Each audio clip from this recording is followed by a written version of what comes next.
যুক্তরাষ্ট্রের president Donald Trump federal রিজার্ভের governor বোর্ডের সদস্য লিসা কুককে বরখাস্ত করার ঘোষণা দিয়েছেন। অভিযোগ, তিনি দুটি বাড়ির জন্য আলাদা মর্টগেজ নেন এবং উভয় ক্ষেত্রেই সেগুলোকে প্রধান বাসস্থান হিসেবে দেখান। এ কারণে ট্রাম্প তার বিরুদ্ধে প্রতারণা ও অপরাধমূলক আর্থিক আচরণ এর অভিযোগ তুলেছেন।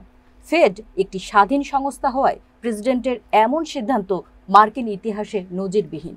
বিশেষজ্ঞদের মতে, আদালতে গেলে প্রেসিডেন্টের ক্ষমতার সীমা নিয়ে বড় প্রশ্ন উঠবে। কুককে 2022 সালে নিয়োগ দিয়েছিলেন তৎকালীন প্রেসিডেন্ট জো বাইডেন। তার মেয়াদ 2038 সাল পর্যন্ত থাকার কথা।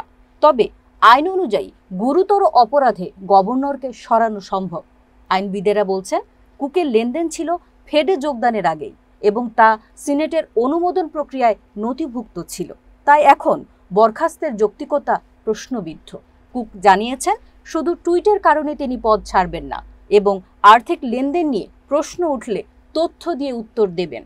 অর্থনীতিবিদরা মনে করছেন, ট্রাম্পের এই পদক্ষেপ ফেডকে রাজনৈতিক চাপে ফেলতে পারে এবং যুক্তরাষ্ট্রের আর্থিক নীতি পরিচালনায় অনিশ্চয়তা তৈরি করতে পারে।